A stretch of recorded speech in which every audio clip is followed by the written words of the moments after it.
So everyone, thank you so much for joining us today on this Friday, Aloha Friday. Heather and her crew. She's got a crew now. Oh, It's like a. At what point can we call it an entourage? Is it ooh. officially there? Is it one more? I You think need we like need one more. you need one more into an entourage. All Yeah. right. We'll plan on that next week. Let me see what I can do. Um, but Next week. for next month, Okay. too much, too soon, Whew. too but those of you who have joined us before, yeah, and have already met Heather, she's absolutely amazing. And those of you who've not seen her or met her before, she's a local therapist. When I say local, I mean local, not that would be contrary, right? A local therapist. She's Keep digging. fantastic. She keeps me sane. She keeps all of us sane. And she did a switcheroo with the topic, so we're I super did. excited. It's like we're on the edge of our seat trying to figure out maybe what's going to happen. It's a plot twist is what that is. Yeah. I feel so badly too, because like Tyler's so lovely to like gather that information and like send it out to all of you as your teaser. And then in very Heather fashion, last night, I was like, nope, I'm switching it. Professionally speaking, what we like to do is we like to call that psych. Yeah. So Absolutely. Absolutely. And I would like to extend my gratitude and appreciation to Ashley for co-signing on my abrupt switch in topic, because she lovingly was like, it's fine, don't worry about it. But yeah, I'm stoked to be here. And I sent out a couple of invites to a couple of people in my network of folks, and one of my friends is here today, so thanks for joining, James. I'm actually super stoked to share this particular topic with you guys because it created a lot of change for me in my life. And I think that, at the end of the day, when we try to figure out ourselves and we try to understand ourselves from a different perspective, these are the type of sort of like ahas that strike me the most when I'm trying to figure out what's going on with myself. And, as you guys know, I think that the world and the evolution of ourselves as a human and as a person and how we interact with our community is on a spectrum. Like, throughout our lives, we continue to evolve and grow and change. And so today we are talking about one of my favorite topics. I can't tell you how many of my clients have had like little light bulb aha moments when I've introduced this to them. So, if it strikes you and you want to have conversations about it, just let me know.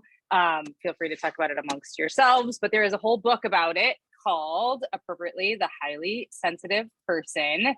And I will be referencing the author, Elaine, I think it's just Aron, Aron, throughout, so that we can give her proper credit for all of the amazing work that she's done on this particular topic. So why do I find this interesting? Well, I mean, as you know, I love to share my personal stories with all of you.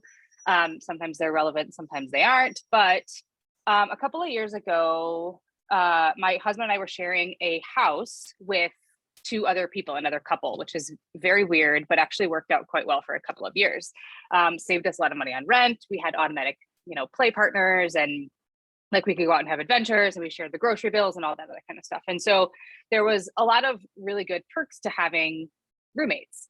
And while I did enjoy it for quite a long time, the last year or so, the house relationship really started to sour. And like I said, this is a couple of years ago.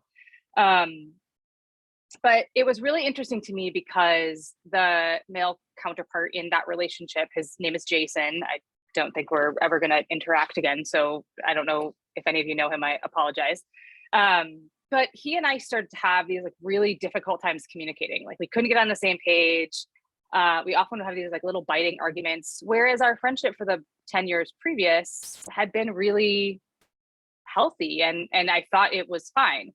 But there was a lot of, why do you take things so personally? And why are you so sensitive, coming out of his mouth towards me?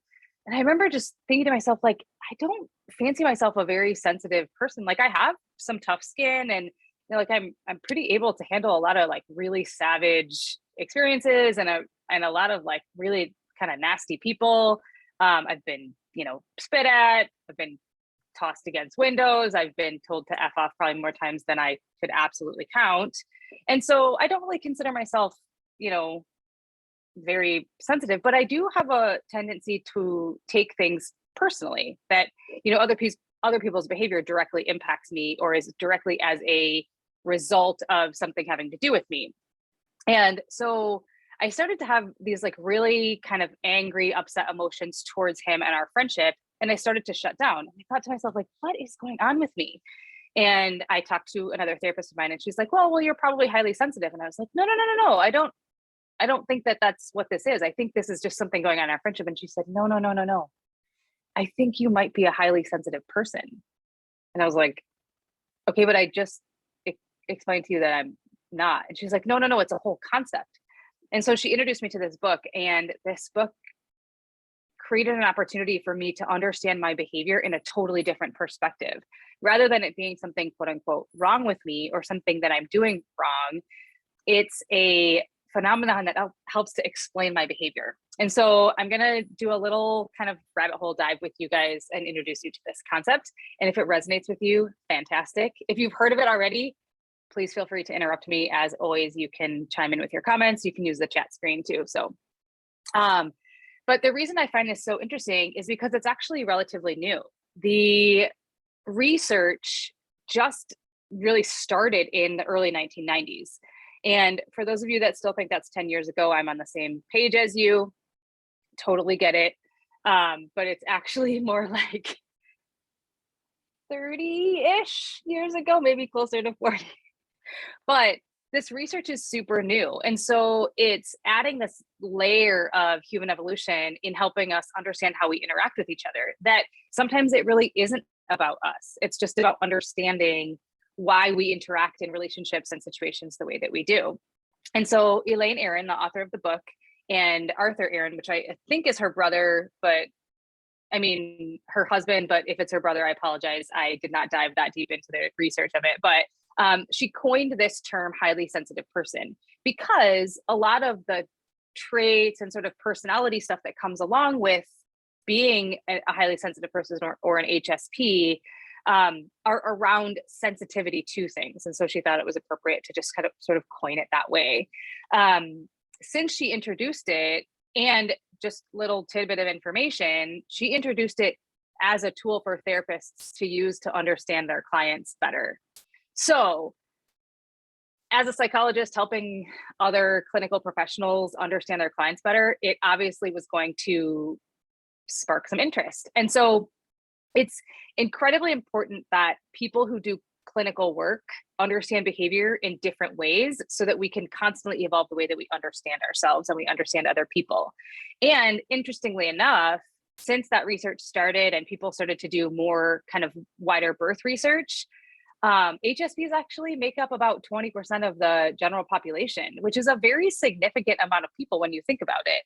And so if you've ever been in a relationship with somebody where you're like, wow, they just like take everything personally, I can't say anything right. And man, like I feel like I'm constantly trying to explain myself. And like, I don't think they're ever really seeing my intention. It might be because you're managing a connection with somebody who is sensitive to things in a different way.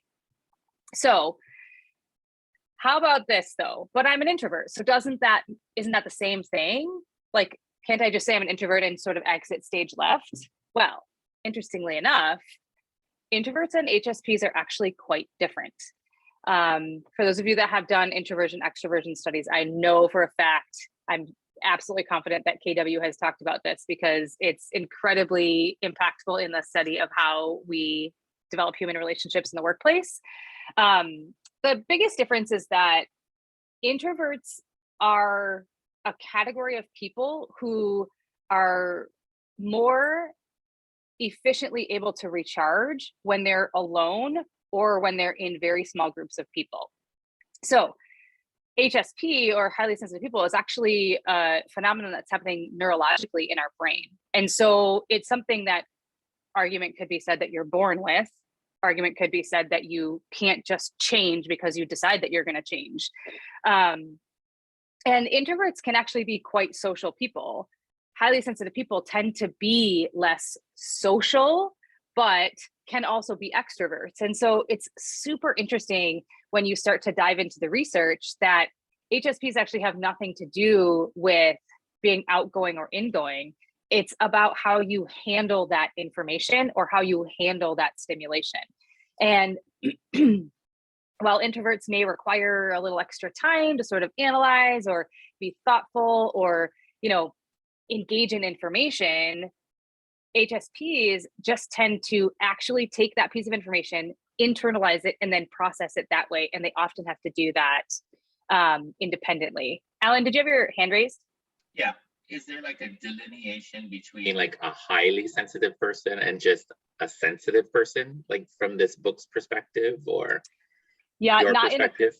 Not in the current research. But sensitivity can be a personality trait, right? So being sensitive to something or having an increased amount of sensitivity in your emotional self is absolutely something that can just be part of your personality. That one would argue, and I wonder if actually as the research is sort of ongoing, I wonder if that's something that researchers and interventionists will tend to push towards the like toughening up part. That's one of the more, we're going to talk about this later, so great question. But one of the interesting things about HSPs is that the first step is to accept that that's how you process information as opposed to try to change it. It's about an awareness thing as opposed to I need to do something differently. Whereas somebody who has sensitivity towards certain types of things can implement strategies and interventions to be able to handle those situations differently, such as aggressive relationships or bosses that don't communicate the way that they need to, things like that.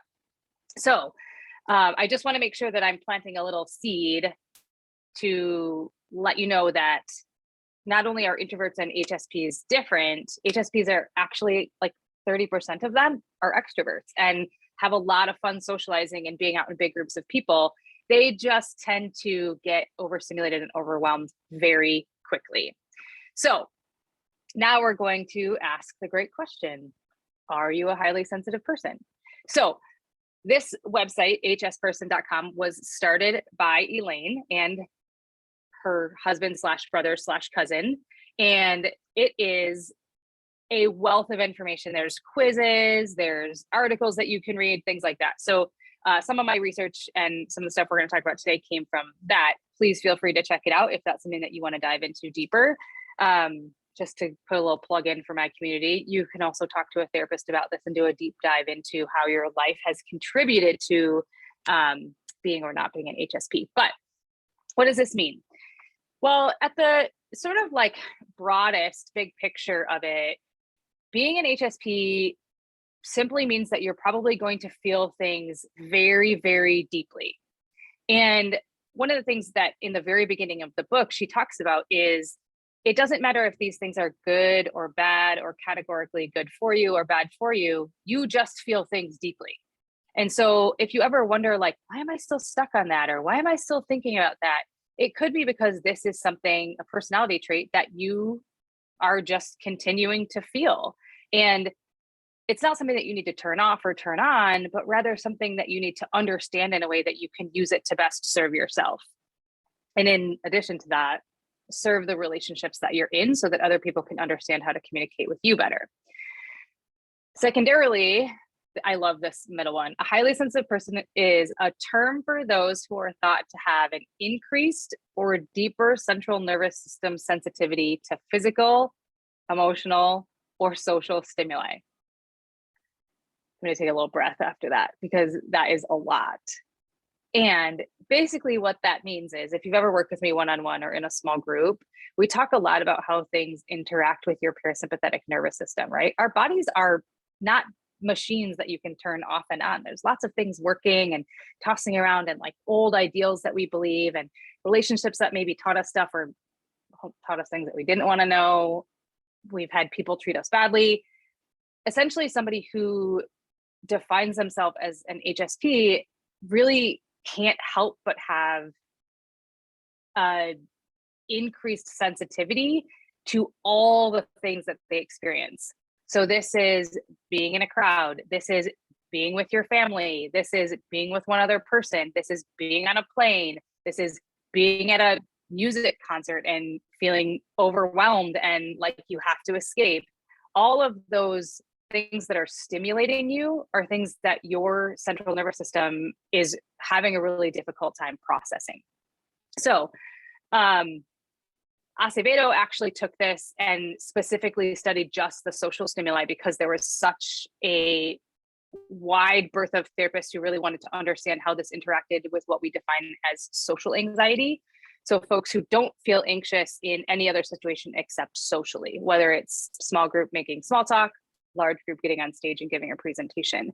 And so these seeds, the what does it mean seeds, are really intended to help you think about when someone or you are acting a certain way in a social situation. It's an extra layer of consideration that you can have about, do I need to take a break? Does this person need to take a break? Am I pushing too hard? Things like that. And so understanding that HSPs feel things deeply and experience things deeply can really help us further understand how to communicate in a way that's effective.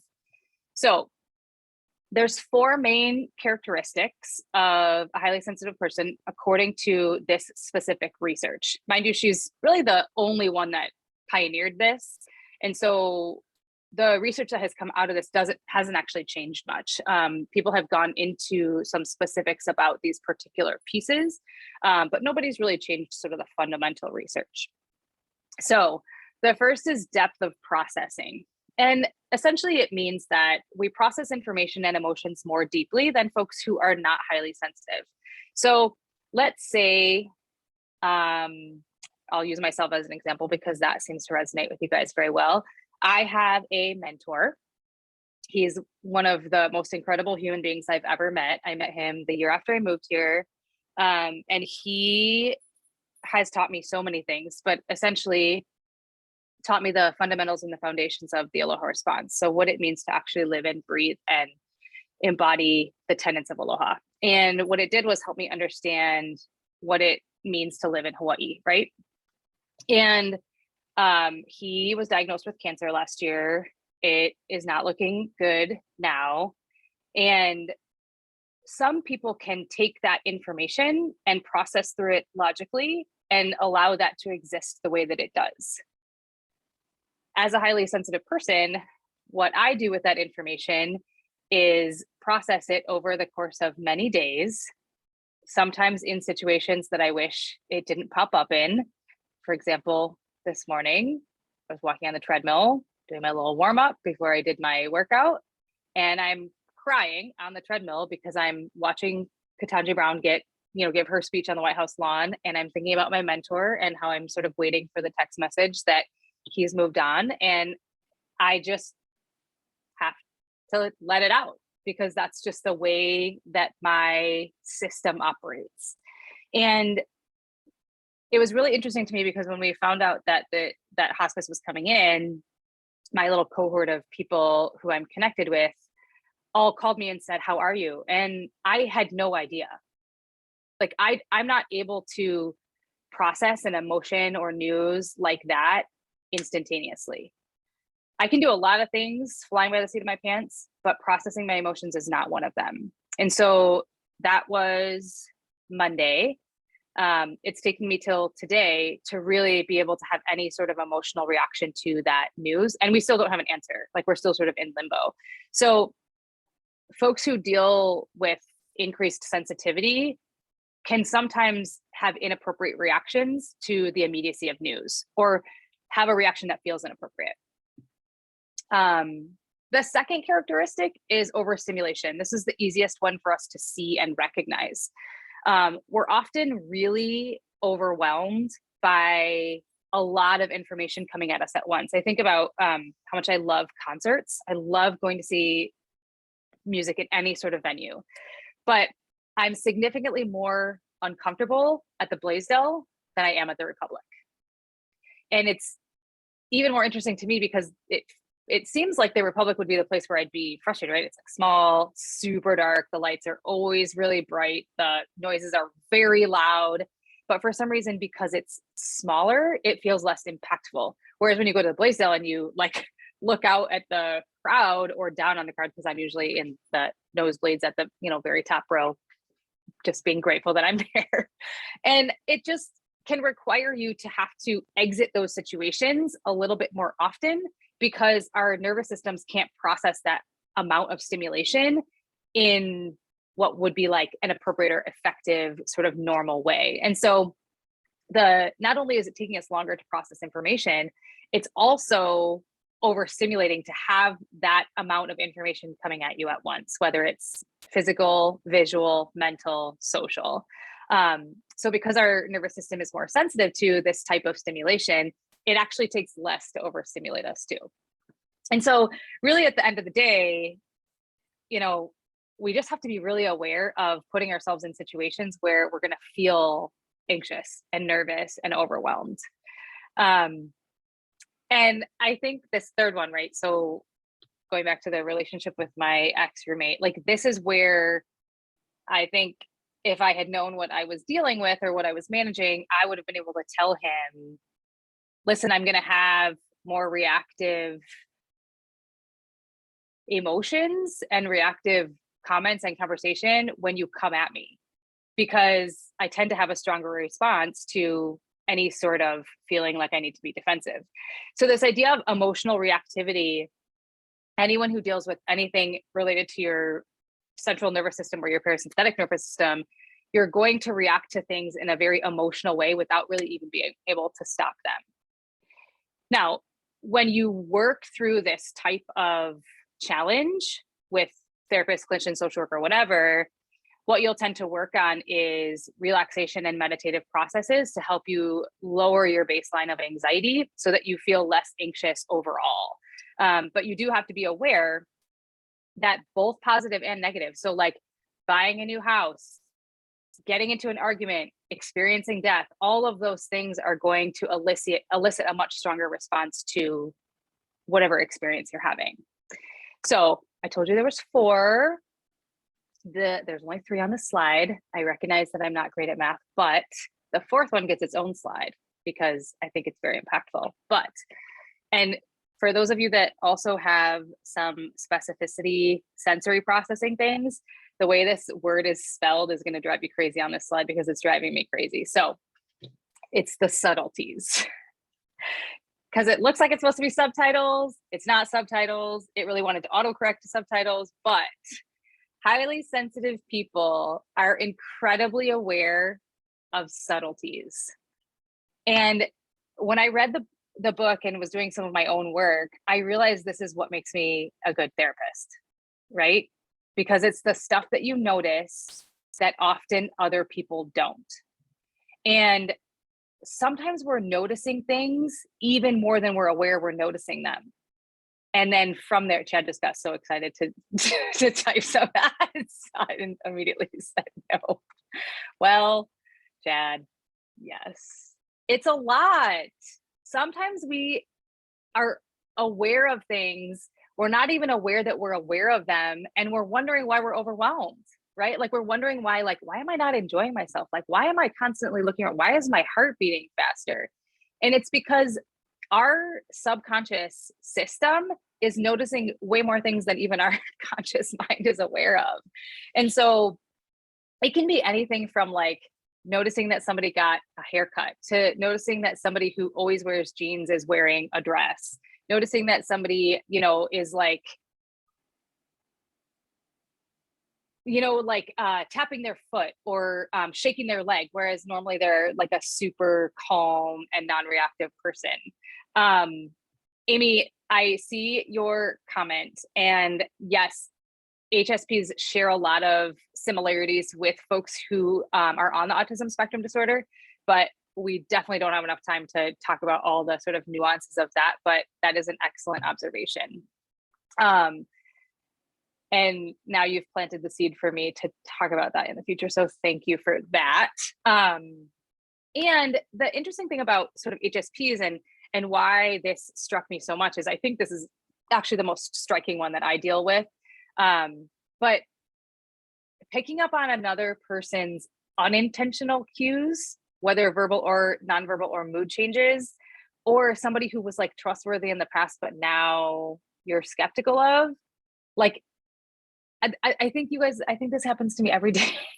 Like, I think I pick up on like subtle shifts in people's, like how they're engaging with me in session, how my groups are going, like whether or not they said hello to me when I walked into the facility that I'm helping, work at, things like that. Like, I didn't realize how much information was coming into my brain until I really understood that, like, I'm not only noticing things that people are doing, I'm noticing the things that they don't realize they're doing. And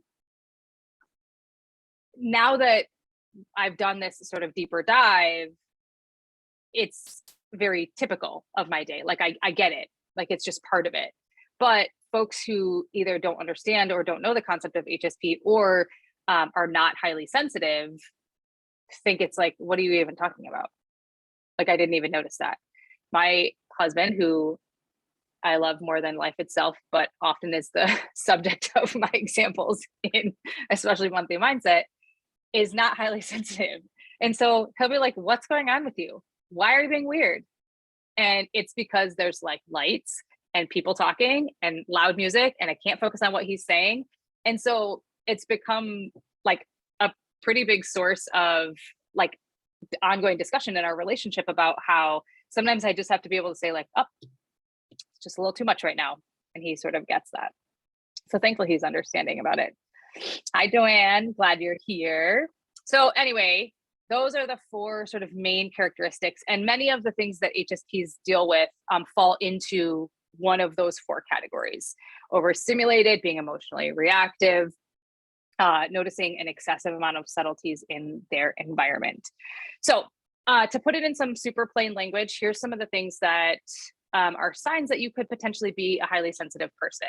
So one is overstimulation, and likely feeling overstimulated much faster than other people would. So if you go into a situation where there's a lot of stimulation happening, whether it's lights or noise or people, take a moment to realize how your body changes when you walk into that room. If you start to feel like, whoop, definitely don't want to be here, whoop, way too much, not in the mood, that's an indication that you could be dealing with some increased sensitivity. The second, and I think probably one of the more prominent ones for me, is being easily impacted by change. My best friend in the entire world, who now lives halfway across the world and I only get to talk to every so often, introduced me to this concept in college. So 20 years ago, 25 years ago. I said to her, why do I think about these old experiences all the time whenever something is changing in my life? And she said, well, because when change happens, you think about all the other times change has happened in your life and had some sort of impact on you.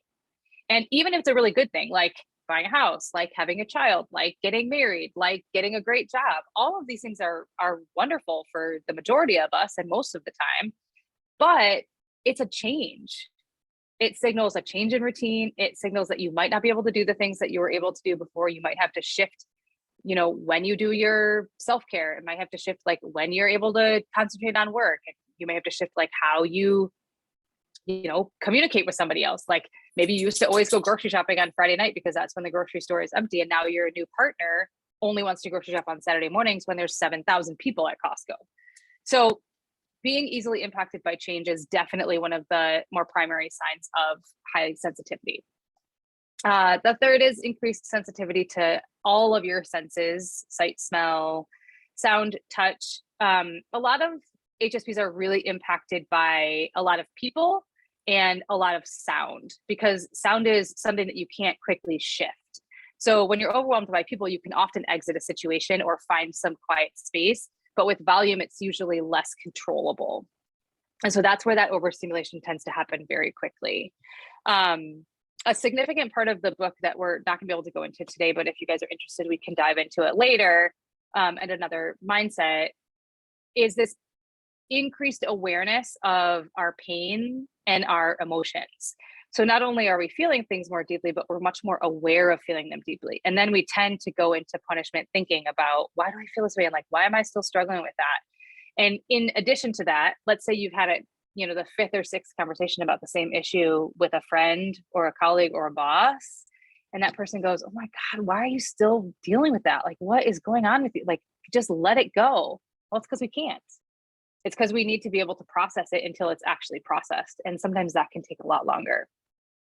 And so I think in addition to things like the 5 languages of appreciation in the workplace, understanding our personality traits and types, I think understanding this concept of high sensitivity can really help us help other people understand how to best communicate with us so that we don't have to be seen as overdramatic. Oh, it's going to drive me crazy. There's no quotation at the end of overdramatic. So I'm sorry for any of you that noticed that on the PowerPoint.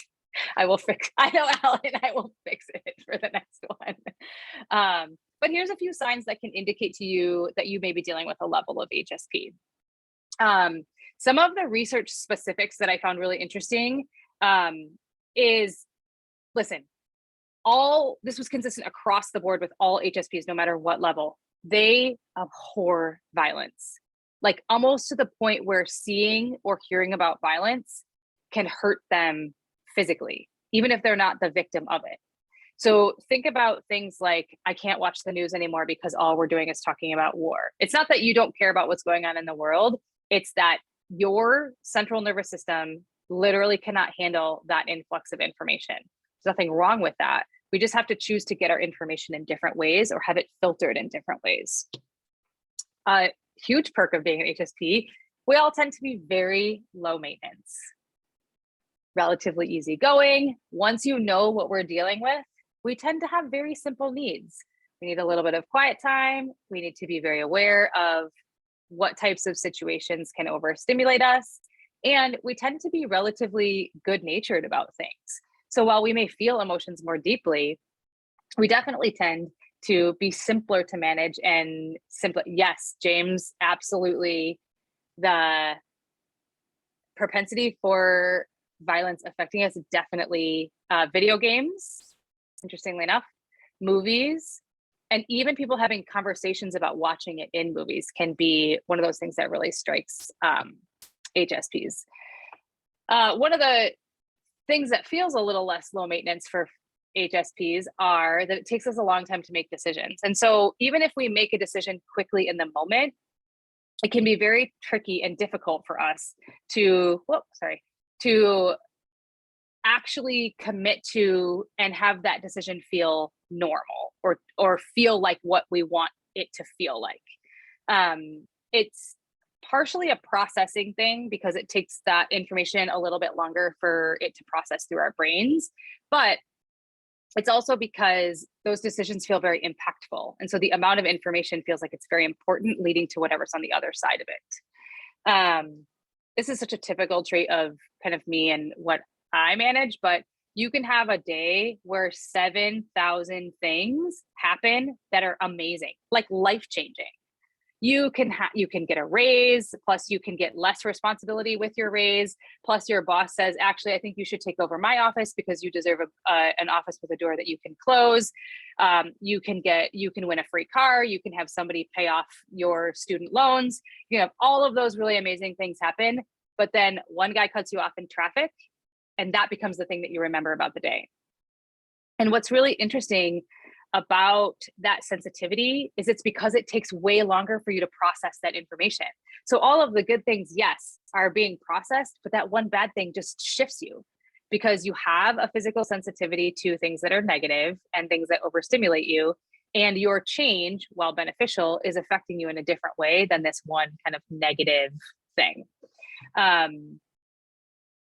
As part of the research with introversion, extroversion, and HSPs, Erin really did talk a lot about this idea of socialization, and she wanted to be very clear about HSPs are not the antithesis of being socially stimulated or being socially involved. Rather, they tend to keep their relationships very small, and definitely they tend to exercise quality over quantity. And so one of the biggest indicators for me, definitely as I've gotten older, is I just don't have time for relationships that are not fulfilling. And so I have very few close friends that I spend a lot of time with because I tend to keep my social circle very small because I get overwhelmed when I have to, because I'm a recovering people pleaser too. So I feel like I have to please a bunch of people and make everybody's needs get met and all that kind of stuff. It becomes very overwhelming. So Chad, to answer your question, kids can absolutely be highly sensitive people. I will give you that little bit of caution, right? I think the second part of your question is perfect, because what we don't want to do is stick our kids in a bucket or stick them in a tunnel. Like, oh, my kid is this. And that's how that's the nucleus that you operate from ongoing. Our brains do not fully develop until we're about 26.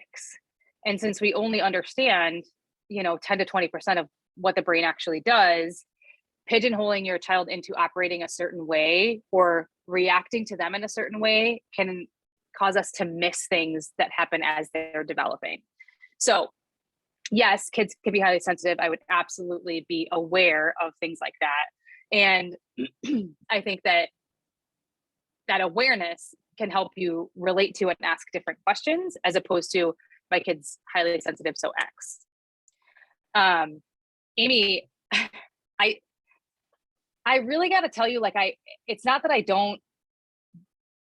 disagree with the research, because how she writes it is actually quite impactful. And I wish we had a little bit more time to sort of dive into this, but it's a low maintenance thing in terms of the things that fulfill us. So high sensitivity, or being a highly sensitive person, makes us appear more dramatic, appear more sensitive, appear more difficult to manage. But first of all, that's often a non-HSP dealing with an HSP, because we as non-HSPs have a really difficult time understanding why HSPs are the way that they are. So it can be perceived as high maintenance for sure, 1000%. And yes, I agree with you. It is exhausting to steer that conversation from anything that will set somebody off. And this is especially true for people who sit on that far end of the HSP spectrum, where anything will set them off. And so the low maintenance in the research, and maybe this is something that she's still exploring and still looking at, talks a lot about how we fulfill our needs and feel pleased. So simpler activities, less relationships, less things make us happier. And a lot of times it's about what HSPs can control, like the example of going to the grocery store on Friday night because it's empty versus going on Saturday morning when there's 7,000 people there. But can I just tell you that I love that you're being thoughtful about this, because this is such a big topic that can be a little bit tricky to navigate. And so if it's interesting to you or frustrating to you, read the book, or read some stuff online too, or we can always have a conversation about it. Okay, great. So what do I do about it? Well, I can't take credit for this list. This list comes from hsperson.com. And I think the reason that I use this list is because it does sort of parallel with a lot of things that I would recommend. You guys have probably heard all of these things come out of my mouth at some point when we've talked in monthly mindsets. But the number one thing really, because of the overstimulation issue, is to avoid crowds when you can. So go shopping when you know the store is going to be less busy. Have your groceries delivered. I imagine 8 and 8:30 p.m. I have learned that. I have exercised that. It is amazing. The only thing you have to deal with, and again, recovering people pleaser, is the dirty look that the person at the front gives you when you cruise in half hour before they close. And they're like, oh, great, you're gonna make us be here until midnight. Surround yourself with things that are pleasing to your eye or that sound pleasing. A lot of people enjoy the sound of a diffuser. So if you pick a pleasant scent that your nose enjoys, and then the slight sound of the air being diffused through the diffuser can actually be that kind of white noise-ish type intervention that can help you feel calmer. If your doctor is in agreement and recommends it, I'm a huge fan of exercising. You guys know that I mean exercise in terms of move your body. Sometimes the one thing I need throughout the day to be able to make my brain feel okay is to literally walk around the block with my dogs with no headphones. Nobody talking to me, nobody calling me, just listening to the cars on the Allway and whatever person is having whatever kind of moment they're having in the moment that they're having it, and screaming and yelling. Sometimes I see the people rowing with crew on the Allway, and just letting those sights and sounds sort of be part of the escape from my office, my computer, my phone. The number one thing that you can do to have an impact on your personal and professional wellness and health is to get enough sleep.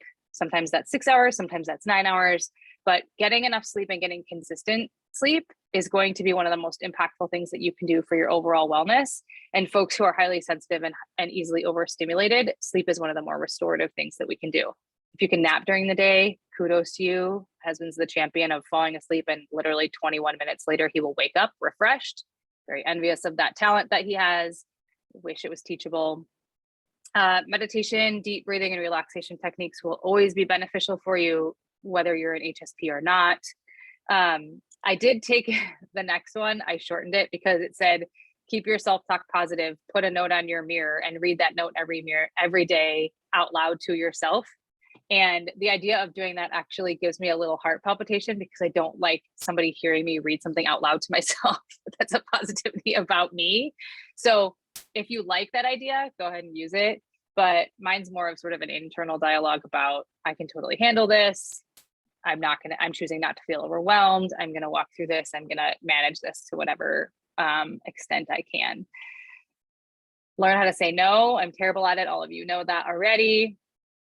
And like, have an outlet that feeds your soul as opposed to feels like another obligation. So if you like to paint, great, paint. If you like to go running, great, go running. If you like to volunteer your time and you volunteer your time by sitting in an office and filing papers, great, do that. Amy, that's awesome. So it isn't that you say that to yourself out loud, it's that you say it to yourself in your head when you see the label. I love that. And then I left the last one on there, the last one on there as a little bit of a kind of tongue in cheek because I think it's funny, but literally bubble baths can literally wash your troubles away. So bubble baths in their most ideal form can be an opportunity for you to shut everything else off, control the lighting, control the sound. And then when the water goes down the drain, there goes your stress and worry. So I am super stoked to hear your guys' thoughts and reactions. Do you want to do this some more? Do you hate it? I'm so excited to hear your guys' thoughts. I'll go. Like, as you were going through the slides, I'm like, oh my God, I'm totally highly sensitive. I'm like, oh my God, no way, I'm totally not highly sensitive.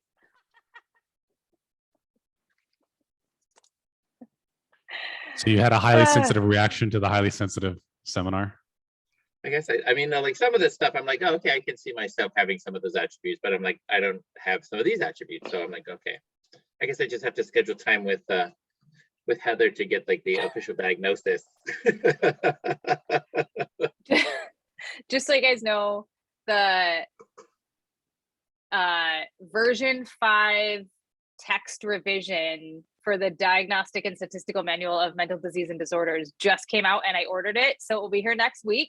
I will let you know if highly sensitive person is a new diagnosis. Oh, okay, that was going to be my follow-up question. Is it even a diagnosis yet? I don't know.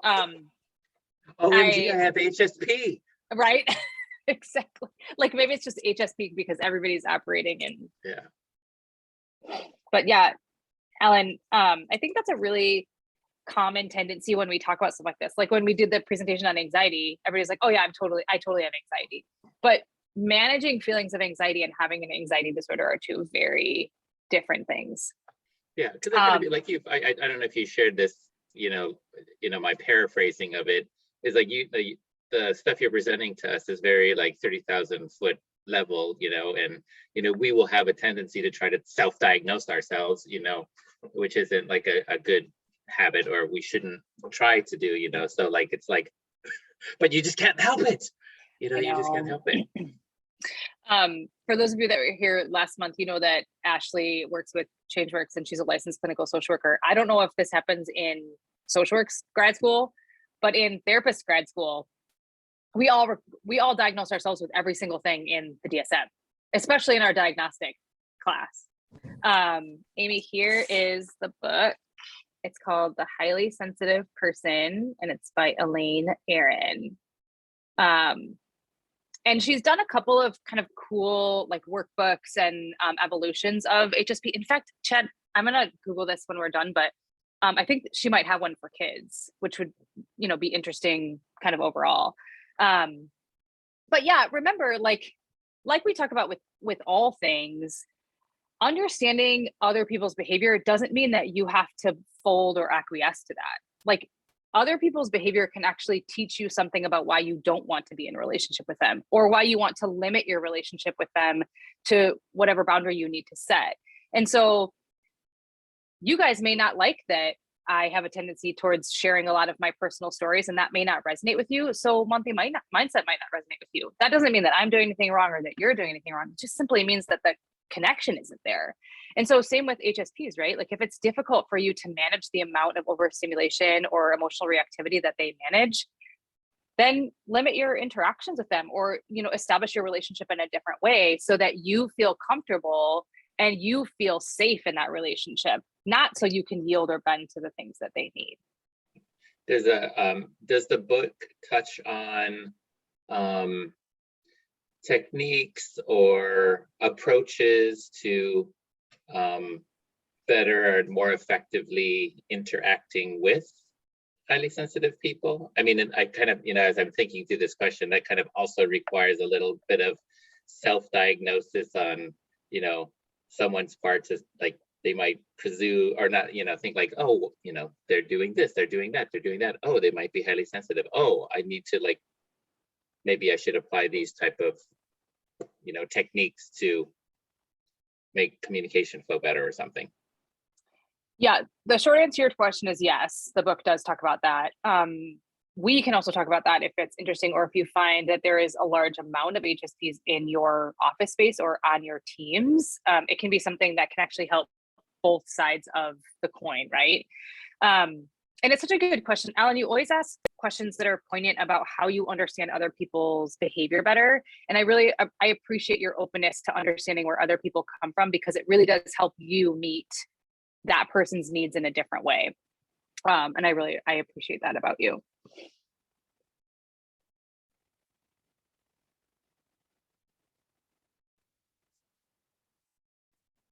Any other thoughts? I have one.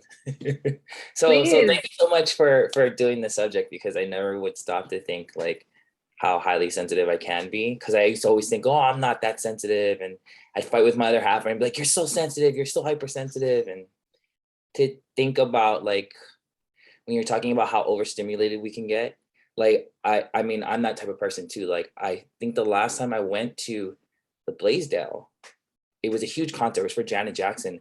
And I walked in there and all the people screaming, all the lights everywhere. I was totally overstimulated. And I just chalked it up to, this is my anxiety getting at me. But I didn't stop to think like how highly sensitive I can be to everything around me. Like, it'll get to a point where it's like, I'm seeing lights and I'm hearing voices, but it'll tunnel vision. And that's all I'll see. I want, like, someone could be talking to me and I won't be able to do the whole conversation because I'm just being overstimulated by everything else. But it's pretty interesting to realize that maybe I am kind of highly sensitive. And I think I have to go apologize to them now for for all the times that I told them they were hypersensitive. So yeah. Really, and I'm so glad that you enjoyed it. I'm so glad that I decided to flip this last night, because the teaser was on work styles. But I don't know, maybe I was just sort of like prompted to do that by the universe. But two things from what you said. One, as opposed to apologizing, I might encourage that you think about like discussing what you've learned. Like, hey, listen, remember that time XYZ? I think I reacted in a way that was maybe like less than helpful. And we watched this monthly mindset and Heather or whatever, you could use whatever information you want.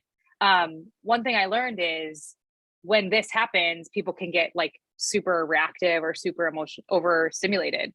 And I think maybe I just didn't handle that situation in a way that I could have. And I own that. And it sounds like, when you practice it, it sounds strange if you haven't ever flipped a conversation that way.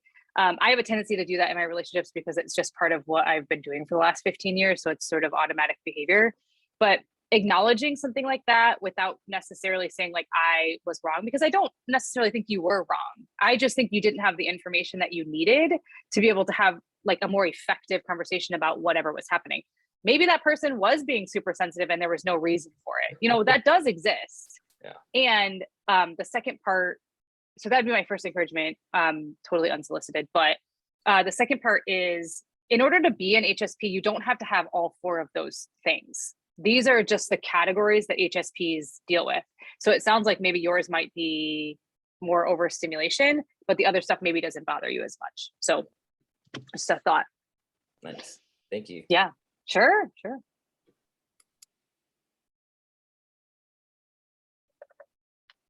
Any other thoughts?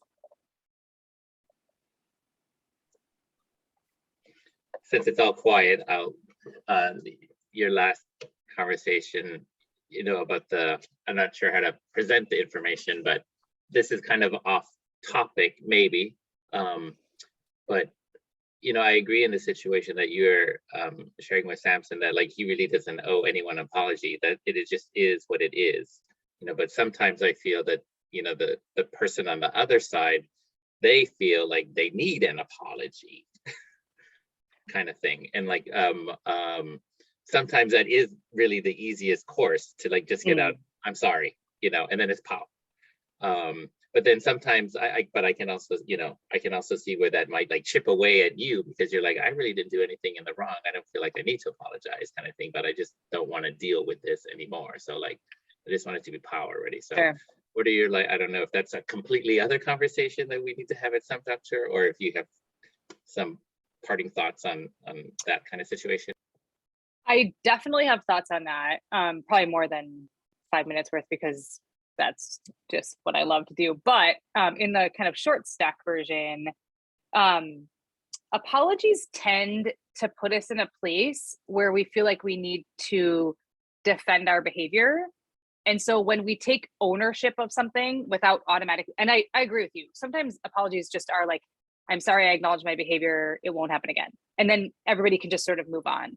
I think the reason I encouraged Samson to think about, sorry, Samson, I'm picking on you, but to think about it this way is not having enough information doesn't necessarily, to be able to handle a situation the way that you want it to, doesn't necessarily mean that what you did was wrong. And I think we're very quick to say, no, you have to apologize because you have to be sorry, as opposed to and it does require the other person to be open to that too, rather than saying something like, look, the way that I was spoken to, or the way that you said that really didn't feel good, and I'd appreciate it if it didn't happen again. And then the other person can acknowledge their behavior. I apologize for XYZ. It was out of line. Next time I will do, you know, ABC. But Ellen, again, for the second time, like, I love how you think about these things and how you approach them, because they do help us have non-placating conversations about things, right? Like, it isn't just as simple as saying I'm sorry, but it's not as simple as saying I didn't do anything wrong either. So I love having you here.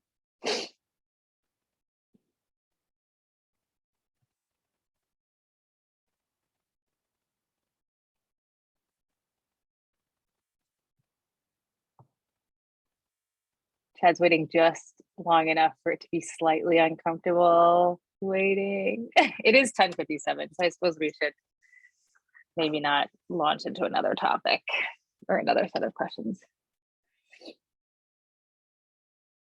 Hey, I don't know if you go by Bob or Robert, but thank you. That's very sweet of you. I do so appreciate that.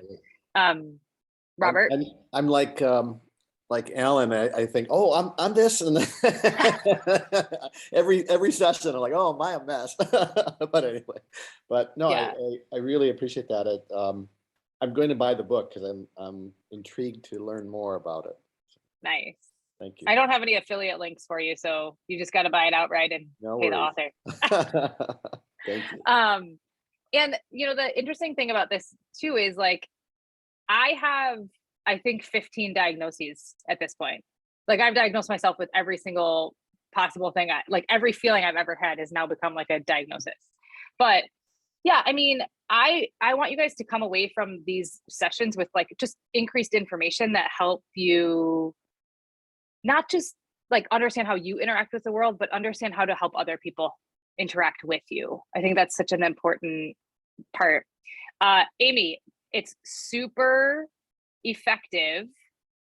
But again, I'm going to parallel what I said to Samson. You could come from a place of, I read this book or I saw this presentation on HSPs and I thought it was super interesting. And I think there's a lot of negative connotations and stigmas around people who are highly sensitive or highly overstimulated. And I wonder if this book might be interesting to you. Would you like to read it? As opposed to happy birthday, enjoy.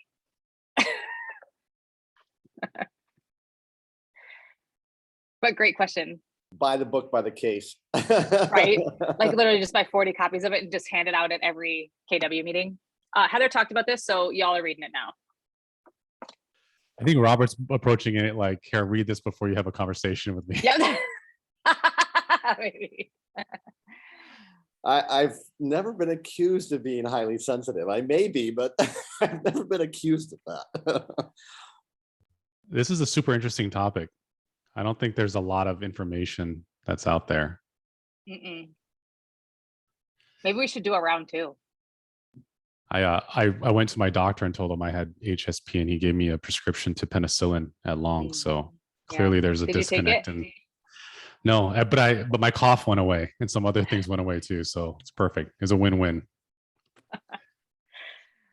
Awesome. Okay, well, I'll do round two, you guys. Thank you.